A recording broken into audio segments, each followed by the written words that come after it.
Oh, Christine Morgan, it's so lovely to have you on the Soul Sync. Welcome. Thank you. It's lovely to be back, Jason. Oh, do you know what, Christine? And I'll say this from the get-go, you are a regular visitor here, and we absolutely bloody love that on the Soul Sync. So thank you for coming back and gracing us with your presence once again. And I will say from the very get-go that if you haven't come across Christine before, you can go back again in time to the Christine of 2 years ago and listen to her full story there. But I want to start off, Christine, because this is a special episode.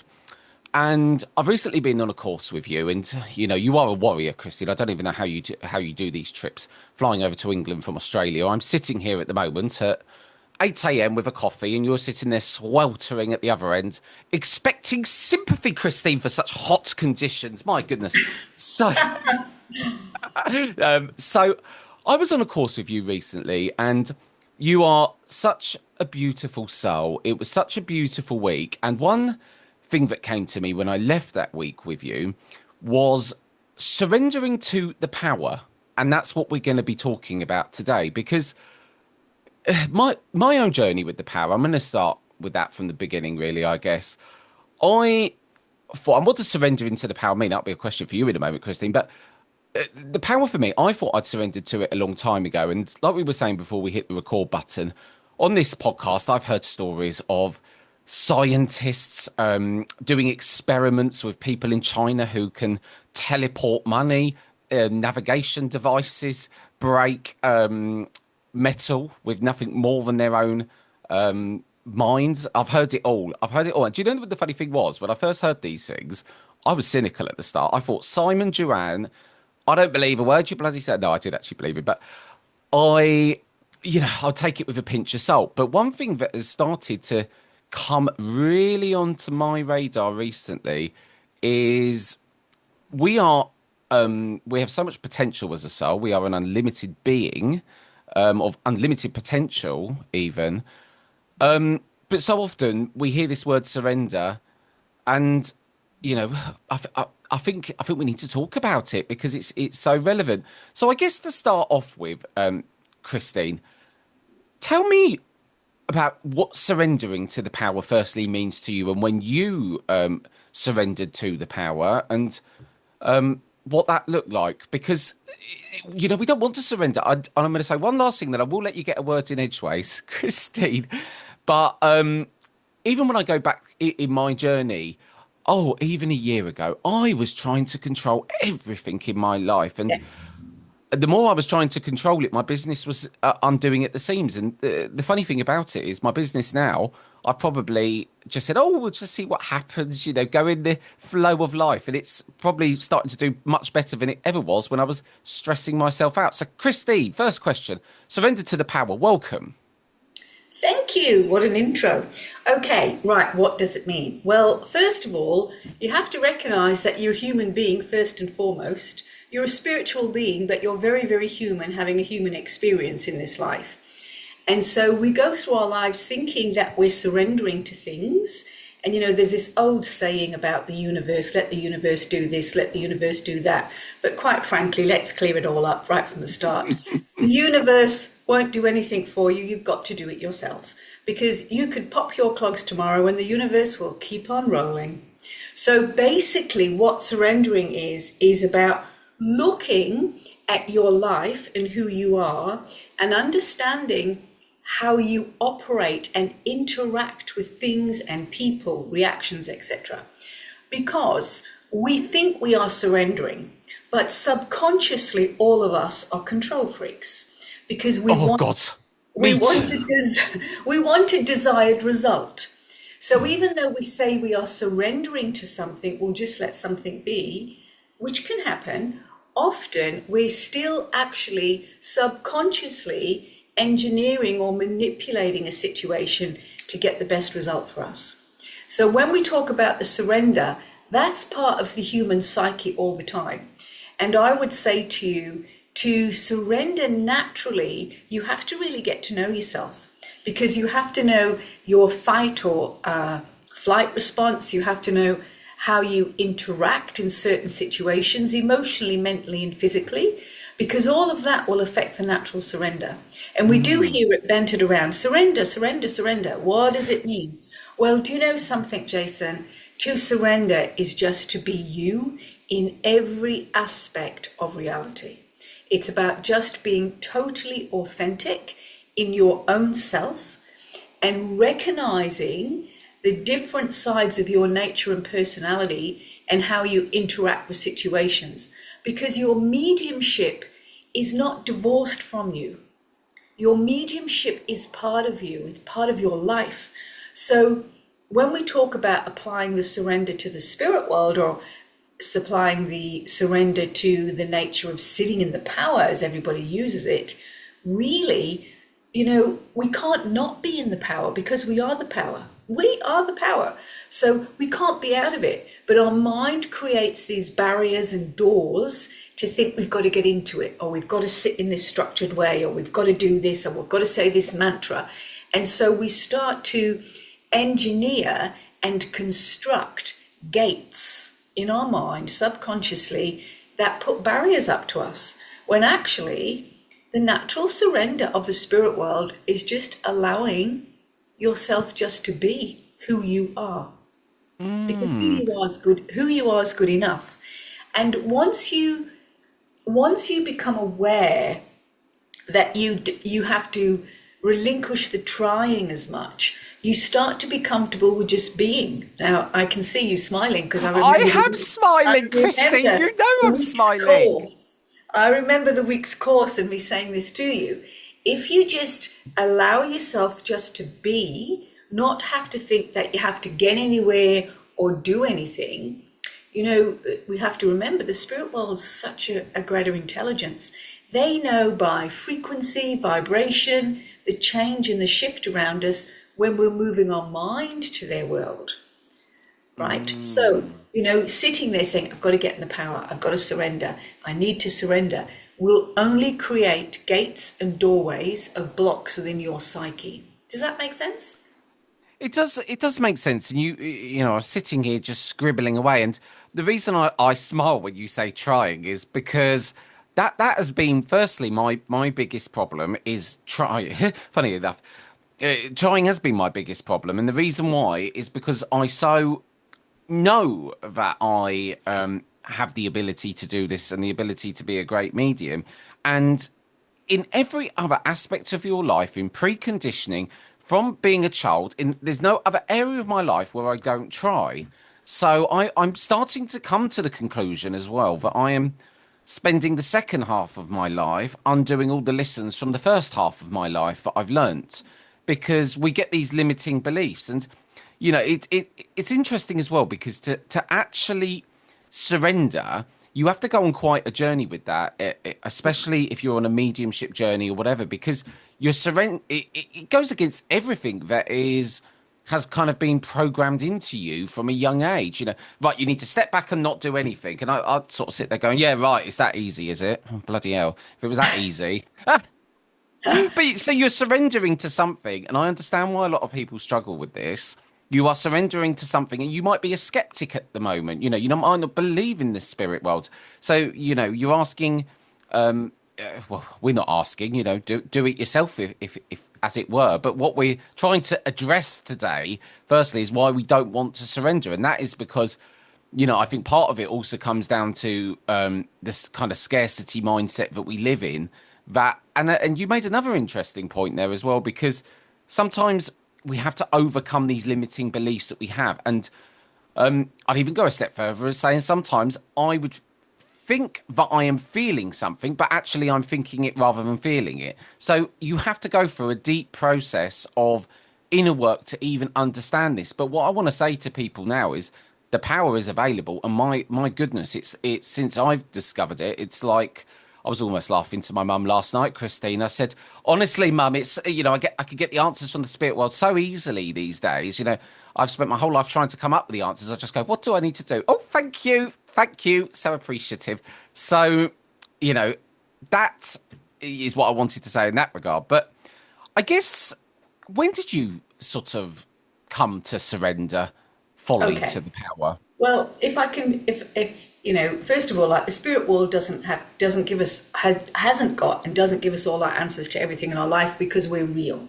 So we have personal responsibility, and we have to be responsible for all our course of actions, words, and deeds, thoughts. So for myself, I'll be really honest with you. I've been doing this 36 years now, and I don't think the first 15 years of what I was doing, I was surrendering. I'll be quite frank Oh, about it. wow. If I could go back and change the first 15 years, I would.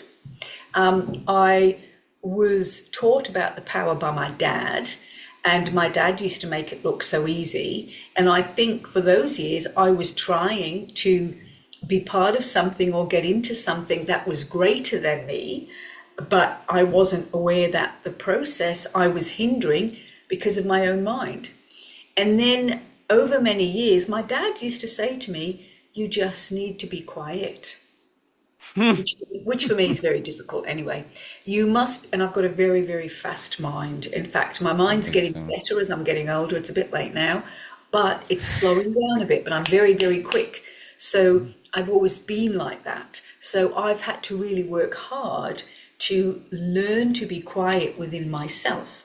And so my dad used to say, learn to be quiet, learn to trust the silence within you rather than looking outside of yourself for the silence, because you are the silence.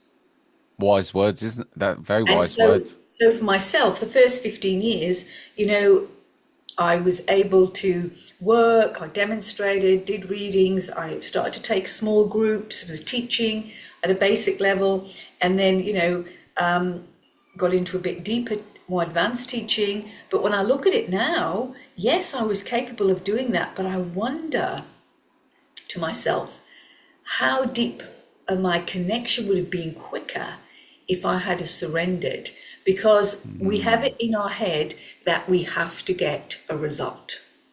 You have to yeah. get a result intuitively. You have to get a result with your healing, with your artwork, your evidential communication, whether you're doing inspirational speaking, trance. You are result driven because you're socially conditioned to be result driven. That's But interesting. you are. But the thing is, if I can say, if you let go of having a result and you enjoy it, you will be surprised what you get at the other end. So for the first 15 years, I had to really learn hard about the understanding of my own energy, because my own energy was so quick, I could just go whoop and get a contact, you know? And my dad would say, slow it down, slow it down. So I had to go backwards and learn. And then maybe I started to recognize that my mediumship was feeling empty.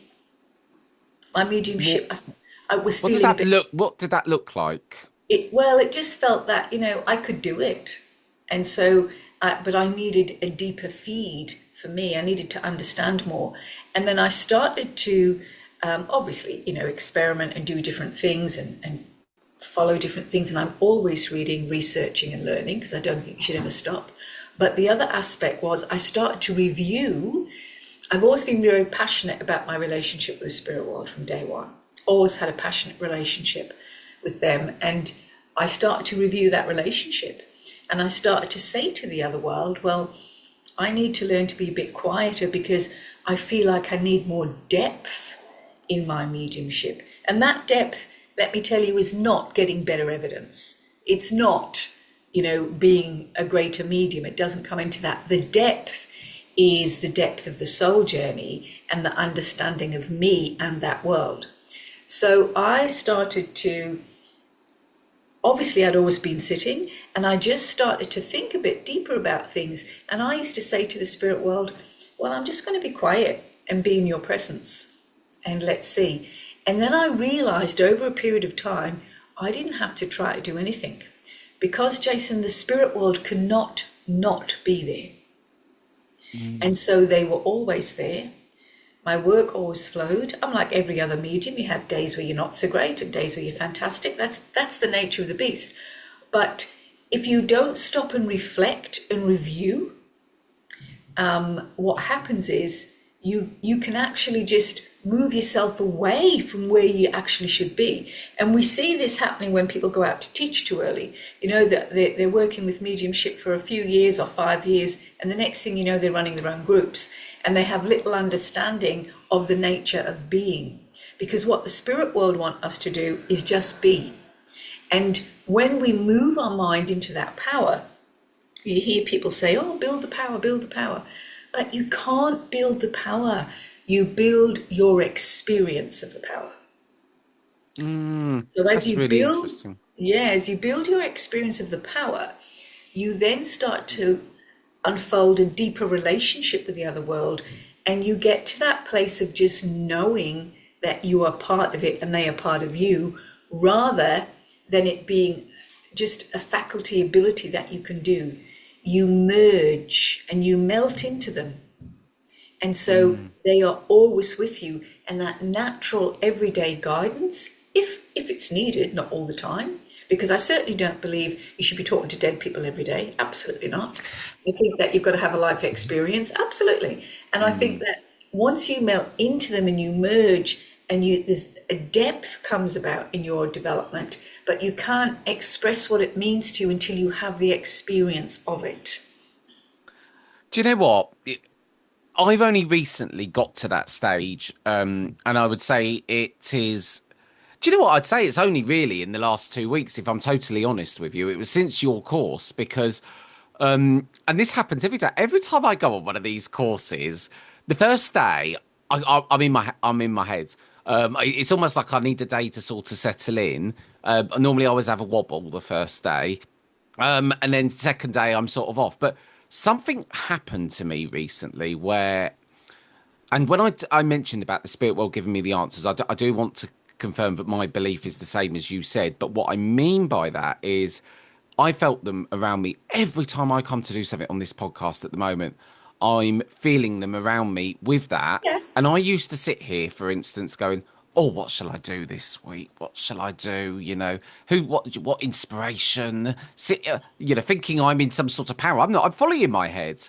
So, and since I've given them control, well, anyone who's listening to the podcast will know, it's totally changed in the space of a couple of weeks. And do you know the saddest thing about it, Christine? I can't take any of the credit for that, other than the hard work and the hours, because the inspiration came from, I think, the spirit world. Of course, because Yeah. you're doing it for their world, they're with you. And I think that part of the problem is that people associate the power being removed from them or the spirit world being removed from them. And, when we think about this, in all the old pioneers in the old days and the greats, what did they do when they had an issue with their mediumship? Well, they didn't look for the next class or the next exercise or who's the best teacher and this is what happens today. They didn't. They used to sit in the power. They'd sit in the presence of just the spirit. And the spirit would recognize things that were happening. And little thoughts, inspirational ideas, little doorways would open to help them and guide them. But you see that what we do today is we have an era of people looking for the next best thing. Yes, we And do. they And don't it's, stop. They don't stop and recognize just really how blessed we are and what we have to be able to touch that other world and have them touch us in the first place. I mean, really, Jason, that's majestic in itself. And I feel today, this is Christine on a soapbox, I feel a lot of people have lost the majesty of the spirit world. yeah, I agree with that. I agree. And do you know what I think it is like you said, we when we are in the power but that is always available to us. So for a lot of people, it's like an epiphany, even realizing that this is available to you. But I understand something else about it as well, and this is a really important part, I think, is the results. So even when I used to start sitting in the power, in my own energy, it was always with an expectation that spirit, well, please, could you help me with this thing? Yeah. I'd really like to today sit there and feel this. And like you said, the spirit world are a greater intelligence. I'm almost insulting them by doing that every time Yeah, because I'm not giving I them the agree. opportunity. Yeah, I'm not giving them the opportunity to come impress on me anything because I've come to a decision on what they must do and serve to me. It's almost, when you think about it, it's almost like a totally wrong relationship. Like what other relationship do you go, I want this from you? And it's almost It's like you're not true. asking for advice. It is, and then and what that becomes is you become like a psychic vending machine. Put $10 or 10 quid in and get an answer. Well, it doesn't work like that. So it's not like a can of Coke. You're not a vending machine. And what we need to do is we need to keep that. We hear the word sacred bantered around so much, and yes, it's very important. But the truth is, very few people actually get to grips with understanding the sacredness of what we do. And, when we talk about spiritualism, when we talk about developing mediumship, we're talking about developing our own lives. We're talking about the journey of our life. And because we're just here for this little snowflake of a moment, we're like a little breath of a snowflake, and the snowflake melts. And as that snowflake melts and it moves to another dimension, you've had this life experience. And if the life experience is spent trying to be something, then you never reach a place of comfort, a contentment with who you are and your authenticity, because you never feel good enough for yourself. But And there's so also disalignment as well with that, because if you're trying that's to right, be something that you are not truly, there's going to feel like a disalignment there, isn't there? of course. But when you're working with the power and you're surrendering naturally to things and you're working with the power, the spirit will know all those things. And it's when it really comes down to the big old word, of course, of trust and faith. And when you know that the spirit is there, this works, they understand, things will happen for you and doors will open that you will be surprised. When I look back now in my life, certain things, when I look, how did that happen to me? Where did that come from? Or what happened? And I see they were opportunities that were given to me, or little openings of pathways which I needed to explore, and I needed to do things. And it was meant to be. It was very much meant to be. Had I tried to rationalize it and not followed it, I wouldn't have had the experience. And so I think that we try to go into the power when the power is part of us. We remove it from ourselves by our thought, because you are the power incarnate. Absolutely. You can't change that. It's interesting when you just mentioned about reflecting.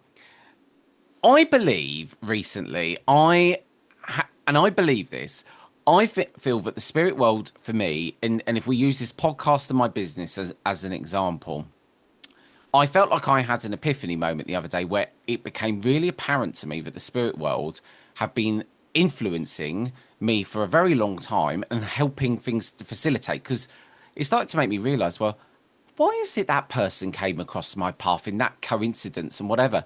And it made me realize that the power has been helping me even when I wasn't fully surrendered to it and accepting it. The spirit world, I believe, have been moving things to try and help me in my circumstance.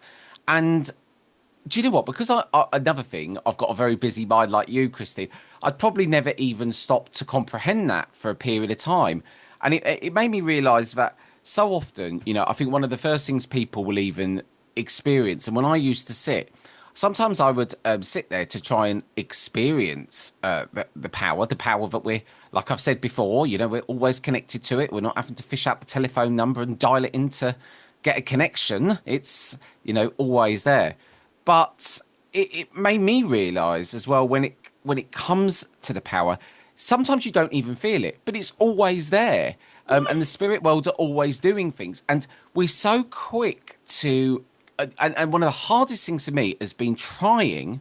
Oh, here we go again. Trying to settle my mind enough in order to even become flat. And I think we live in this world now as well where people have got such big expectations. Like, people are almost sort of expecting to sort of sit there and within the first 5 times of doing it, suddenly feel that their guide is manifesting in front of them.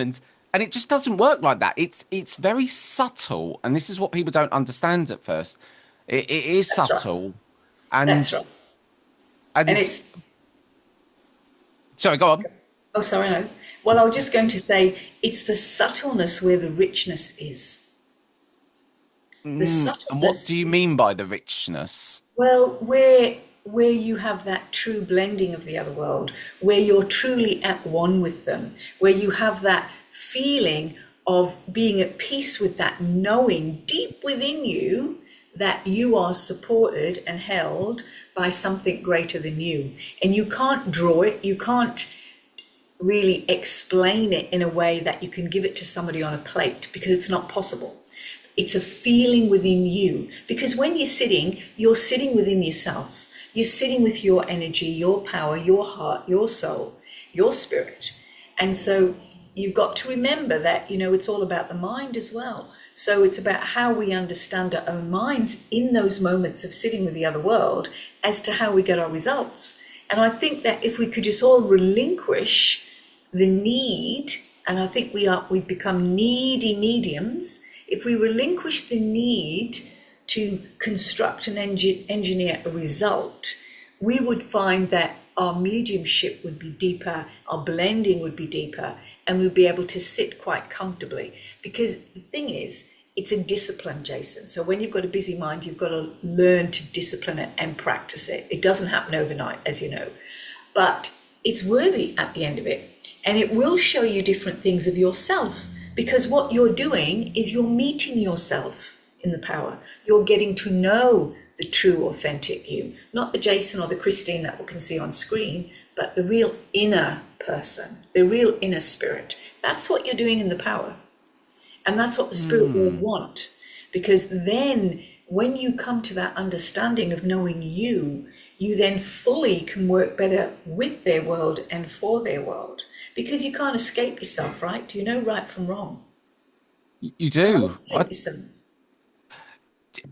I agree, and I also think that there's a lot to this. What made the Christine of 15 years of thinking she was in her power finally make you realise, okay, I'm not? Because, Christine, I find that surprising of you. You strike me as an extremely, well, I say you strike me. I know you're an extremely sharp tool in the toolbox, always looking for knowledge.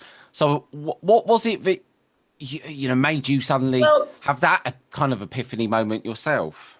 I was in the power, Jason. I just didn't come to a clear understanding of myself in it. I knew I could feel the presence. I knew when I was in the presence and I knew when I wasn't. But I didn't really give enough, I don't feel, and people could disagree, but I didn't give enough thought to what was available to me in that because I wanted to be successful. I wanted it to work. I wanted to be a good medium and do the right thing by the spirit world. Every medium does. And no medium can say they don't because we do want to do a good job. That's human. But the other side of it is that, with my spirit friends, I just had this really strong sense of I need a little bit more depth. I need something more. Perhaps I think if I look back now, I was getting to know myself a bit more then. I could do the work, no problem. I could feel the presence, I could feel the spirit. I knew when I was in and when I wasn't. And I know very much because I'm a very strong psychic as well. And when I was in my early days, a lot of times I look back now and I think, oh, that might have been a bit psychic, not so much from the spirit, where you thought you were in the presence and you weren't. And then you get to a stage where that inner knowing is such an ingrained part of you. There's no disruption, there's no wavering from it. And so I think as you grow with your mediumship, you should always, no matter how many years you've been doing it, review it, reflect, contemplate, try to understand it. Now, I don't sit and think about it. I just say, I'm with the spirit world. Boom, boom. And I'm with the spirit world because it's part of me. It's become me. Does that make sense? And I've become it. If I It could does. put it that way. Well, I guess it makes total sense to me. And I guess when because a lot of what you do now is teaching, and you are such a good teacher, like it's just unbelievable. But how do you know, for instance, and I'm asking this question because this is something it's one of the biggest questions I think we all have. Is it me or is it spirit, i.e., the power? How do you know if a student's in the power or not in the power? How do I I know can, this is not well, yeah, right? I know how I can tell, but how can you discern between psychic and Oh, I spirit can then? feel the difference. I can feel the presence of the other world. And so there's several things that are in favor there. That one, you're looking for the power, you can feel it. You can feel the presence of the other world. Secondly, you should always be able to link with them and feel the mind and the spirit as well as feel the mind of the student. So you're feeling where the student is at, and then you can see where sometimes they waver if they drop into the psychic and pop back up again into the spirit world, and you can feel the presence of the other world. And then, as you know, the basics is that we have people who give great information, and they're totally working psychically, yet can think it's a link from the spirit and evidential because someone's accepting it from someone who's passed on, and yet there's no presence, there's no power with them anymore. So it's definitely a feeling, Jason. And let me tell you, for Christine, it's a knowing. Mm, It's a knowing. I just know. It's like when I'm demonstrating, I don't stop and cognitize. I don't have to think. I just know it. So I become it. I just be it. Does that make sense? it does, and even you have to go on a journey as well. Because when I get a piece of evidence, and I'm not, I would say I've literally just recently turned this corner. But as we know with mediumship, you could take two steps forward and four back. As that's what and the spirit world did a lot of very clever things on that week with you actually. Now I've reflected on it, so I have this problem that whenever I get a piece of evidence, the first thing I do is it goes doot up into my head, and then I'm trying to place it. And Christine, half the time I don't even realise I'm bloody doing it. It just seems to happen. But I've realised now that every time I'm doing that, it is taking me out of the power. So one of my lovely friends who, you know, Donna, she's oh, she's got very strict with me now, Christine. If she even hears me say think, I'm in trouble. I was almost on the naughty step yesterday. She said, "You don't think it, you feel it," and I know it's right. Oh, sorry, Donna, I'm so sorry about that. Um,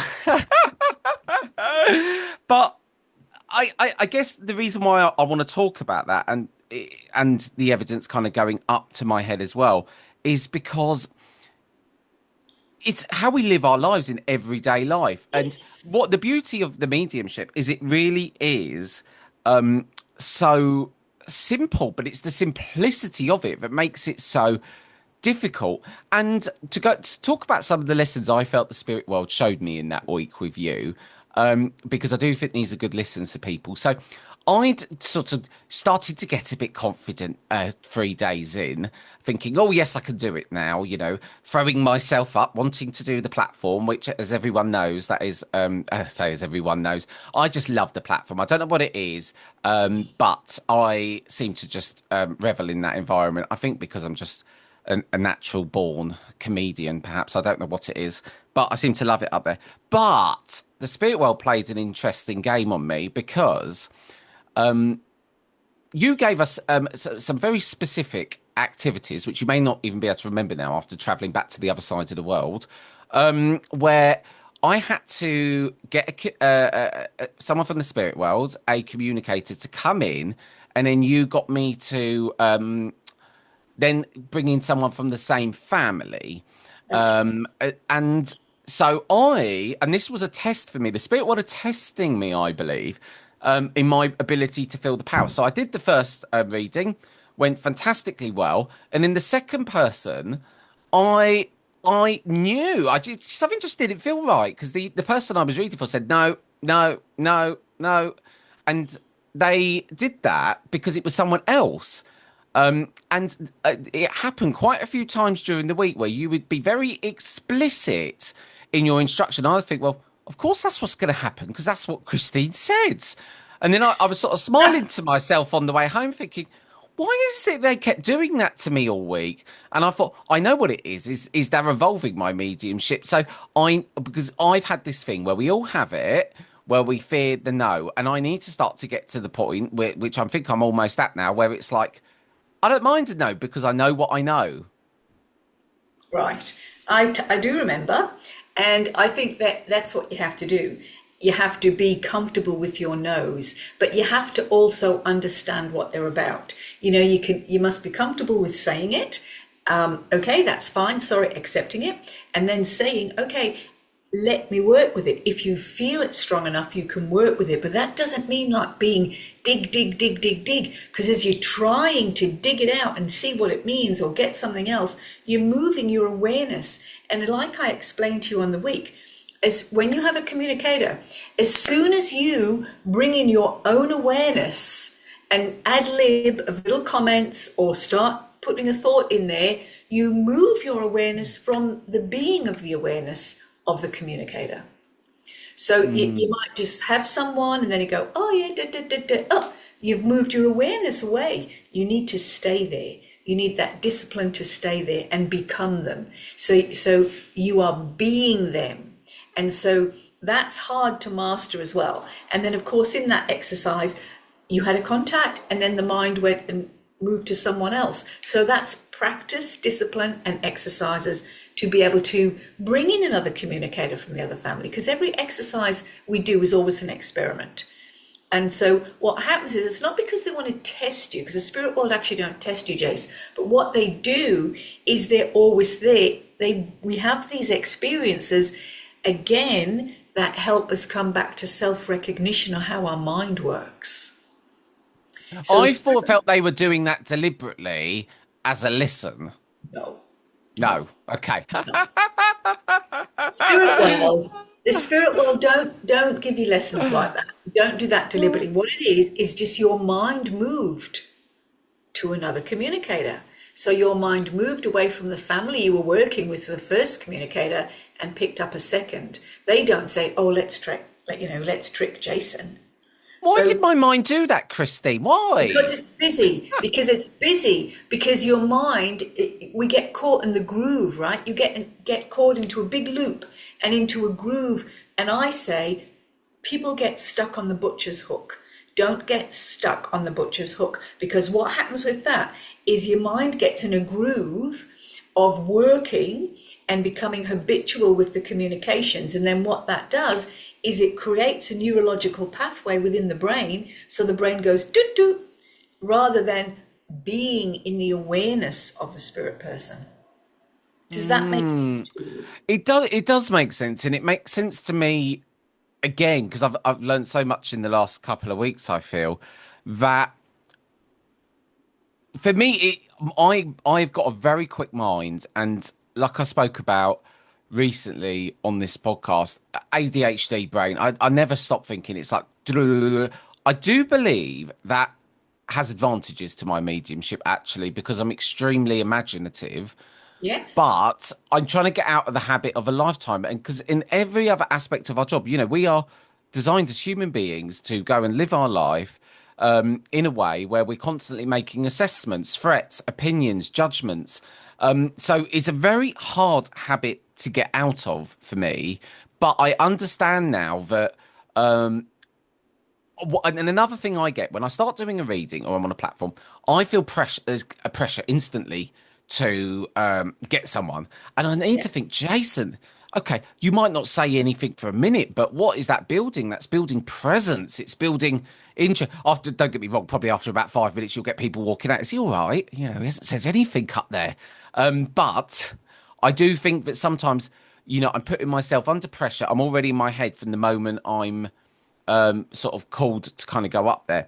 I did want to talk about, because this is relevant, and I think to get to the point of surrendering takes a lot of work. And I think I don't think this is what I need to stop saying. Donna be slapping me right now.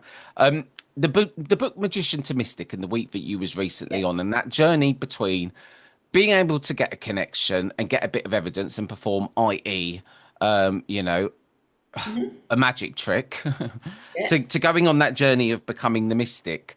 And I have to say that when I read that book, it made a lot of sense, because the journey to becoming a medium, and this is why I love going on these courses. And I say to my mum, I get as much from my mediumship, if not more, for my own life. And even if I go back to June this year, because I've actually done weeks this year. I've never done that before, not even come close to that. But I was in a place where I was trying to control everything. Things were unraveling. And it pushed me into the present moment like never before because I'd literally come onto a week in July. It was like World War III going on back in my business. Things were all I was trying to control situations that weren't able to be controlled, and I knew that when I had to go back on the Monday, it was going to be a really hard week. So it actually pushed me into the present moment because anything other than the present moment felt overwhelming. So I guess where I'm going with this is the journey to get to that place of full surrender requires a lot of work, and it also requires a lot of healing. The journey to becoming a medium, and it always is about the healing. So, there's a lot of work that needs to be done. We have these self-limiting beliefs, and I think they hold us back so much in life, Of course Christine. they do. Of course they And do.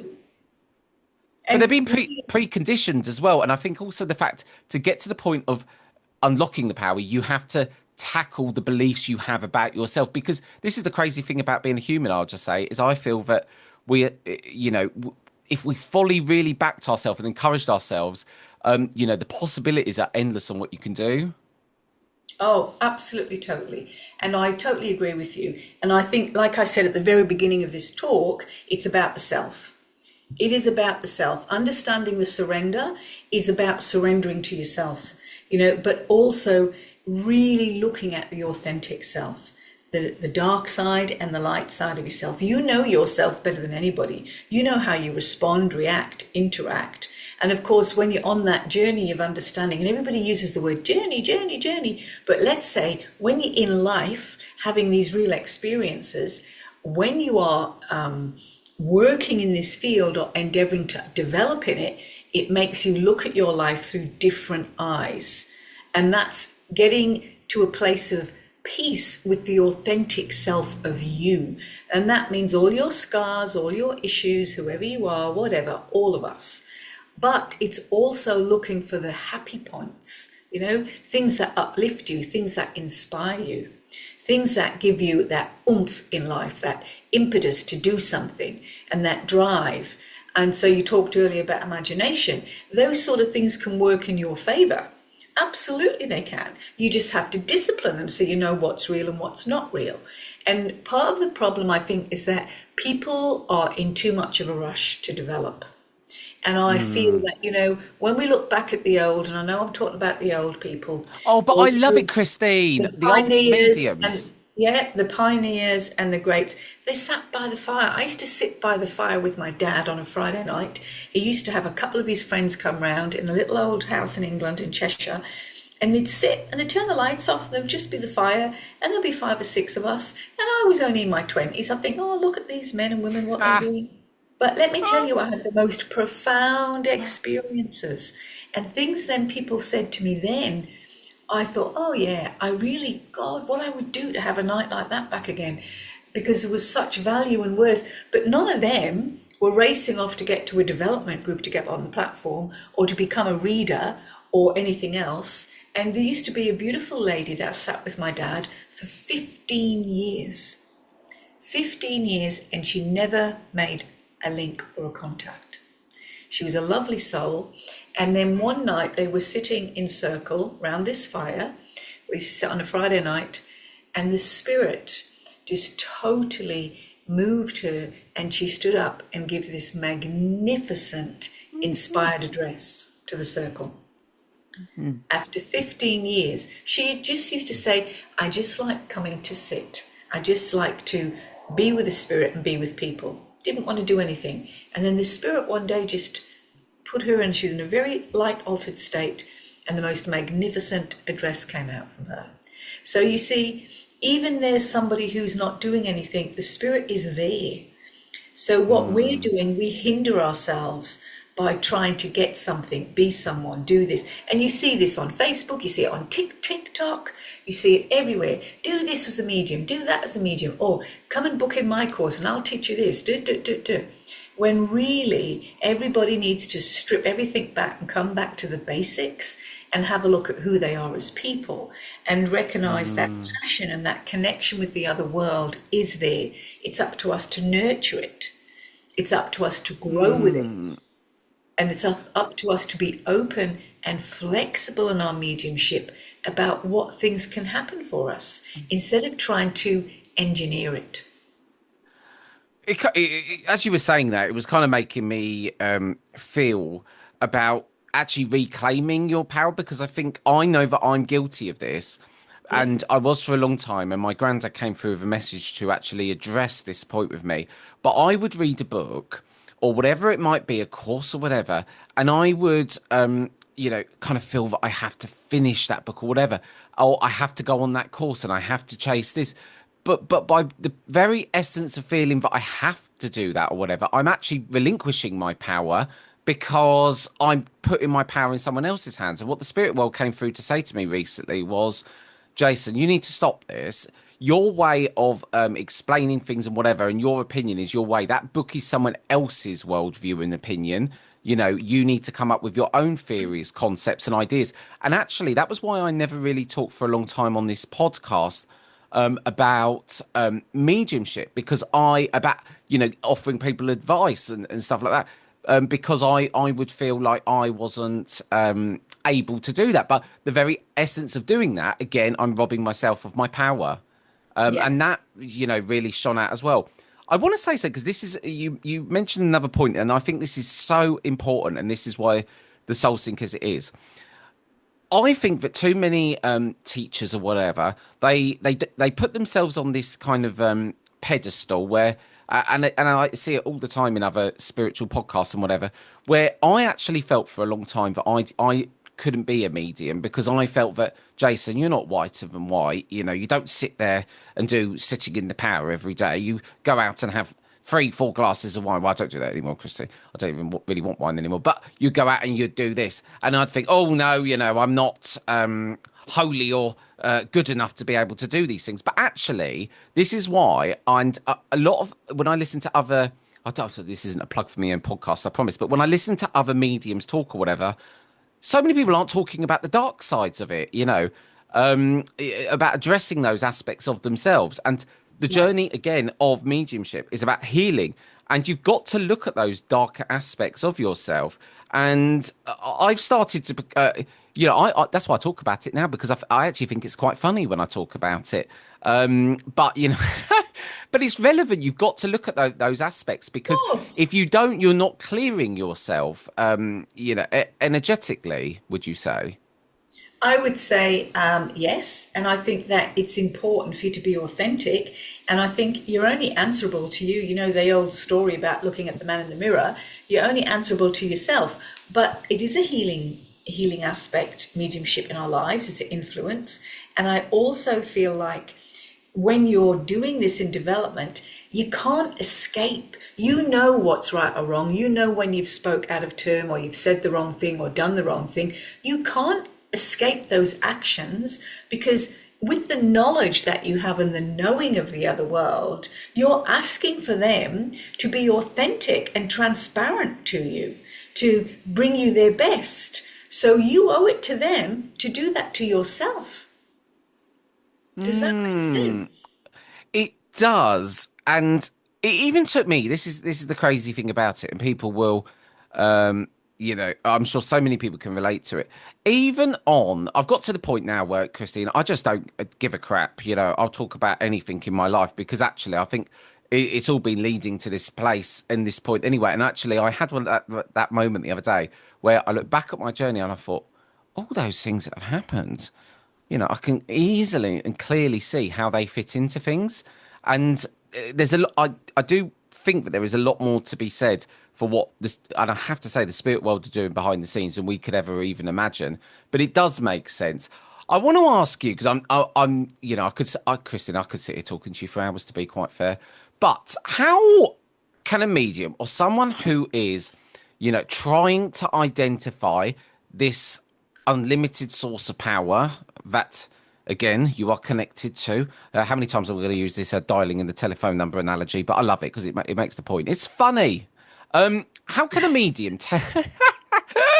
How can a medium tell when the power is building versus when that unintentionally depleting it? Well, that's really up to the individual, Jason, because you see, when people sense the presence and sense the power, we could all be in a room and sense the presence of the spirit. You and I have both been in the room where there's been trance and where there's been people demonstrating and working, and we've sat in the power, and you can feel the presence. So everybody can feel that. As opposed to when you're depleting it, you can't deplete the power. You deplete yourself or your thoughts of it. You can't really deplete the power. The feeling of the power building, like I've said to you, is it's not like it builds and builds and builds and builds. You're building your experience of being in the presence, being in the power. Power, presence, whatever you want to call, at one with yourself, where the spirit world is. Now, what happens is, on the depletion side of that, I think that what you have to categorize here is when you're depleted and you pull on your psychic reserves, which are not healthy for you, or you haven't sat well, or you haven't been sitting in the silence just to refuel yourself. Because sitting in the presence is the golden glue. It's the golden glue that holds you and the spirit world close. So you need to give them that time to be quiet, so you can move your mind to that higher level of consciousness and be aware of things. Now, when that's not happening, because either you're depleted with life or things going on, everything gets hit and miss, hit and miss. You know, your mediumship becomes ropey. And so you can't really deplete that power because it's consistent there all the time. What the depletion is either your approach, your attitude, or your thoughts about it. But you do have to start off with the discipline to practice sitting in that silence first. Only through the discipline of doing that will you come to know within yourself the feeling of it. And Do you know remember, what? Sorry, go. a lot of people feel the energy of themselves and think, oh, that's the spirit. And it's not. It's just their own energetic field. That's why it takes discipline, it takes time, and it takes practice. Something jumped into my mind when you were talking then about the feeling of the power and so on. I agree. I feel that with the power, I had to do that time of sitting to understood what the power feels like. Now, my story is complicated because in 2019, I had a psychotic episode driven by loads of different things. My time in the police, I was very ill at the time, and this is an interesting story. I so leave psychosis episode there. Then I'm trying to develop my mediumship years later, and when I had psychosis, there were a number of me and my mum had to go through therapy for a long time to sort of talk about it, and the road to recovery was about a 5 year one. And they would go through warning signs, and we had so much sit down, kind of like meetings about what the warning signs were of the psychotic episode and da da da da da da. Da. And I didn't realize that I had been shutting down my mediumship for years because certain feelings that I felt within my head that only I can, it's very hard for me to articulate it, but it's like a sort of buzzing of the temple was a symptom I felt in psychosis. So for years, I would get that feeling and think, oh, right, that's not good. I'm getting that feeling again. And that feeling now, I have come to realize that is my in the power feeling. So it's just a really interesting thing because even when I was getting it, when I was sitting, it was then confusing me because it was a feeling that I associated with psychosis, which then begs a wider question of, where did the psychosis start and end if some of the feelings and sensations I were getting, I now attribute it. And even I said this to my mum the other day, and she said, oh, you're not getting it, are you? I said, no, no, no, this is now my spirit feeling. But that also makes me ask a question, that when it was happening, the episode, was it the spirit world around me that was making me feel that feeling, for them trying to protect me because I was very sick? But the reason I give that example is because for ages I've been shutting down the power without TV. Well, shutting it down, then I know what you're going to say. It's not shut down because it's always there. But I have been going, oh, no, I need to get rid of that Yeah. feeling. That's one of my warning signs, And which is that's just, because your mind has created that and has that association with that episode of when you were ill. So we follow this pattern of mind association, but actually it sometimes can be very far from the truth. It isn't Mm. always the reality. It isn't always the reality. The power can have very different feelings. Sometimes it can be heavy, muddy, light. Sometimes it's very dense. It's just that beautiful place of silence, but there is different feelings around it. But I would say to you, that is mind association associated with when you were sick. It could have been, it could not have been. But the thing is, it's hard for me to give an opinion on that because I wasn't there, Jason. But the other side of that is that we have to remember that our mind creates patterns. And we have to remember that our mind has safety guards within it to help us safeguard our journey through life. That's what it's geared up for. That's what the brain's there for. It's to guide you and protect you. So sometimes we get these signs. You hear people say, oh, I know it's a lady because it always comes to the left side. I know it's a man because it always touches my right cheek. I mean, really and truly, is that something that happens with the spirit world? Or has their mind associated a structure? Well, it's a pattern, isn't it? That's right. It Yeah. isn't always the reality. So that feeling there, you might get that feeling, particularly in the presence, of course you can. When I'm working with the spirit world, my right ear goes bright red as my shirt.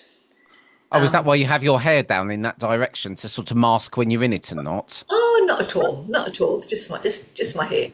But my right ear goes absolutely red, and I can feel it pulsate when I'm really in the power sometimes. Oh, I'll be Yes. keeping an eye out for that next time. I'll be So, getting my little binoculars out next time I watch you so, demonstrate. so you see, so that can take place, but the mind associates with patterns, and what our job is to look at our patterns, what is healthy for us and what's not healthy for us.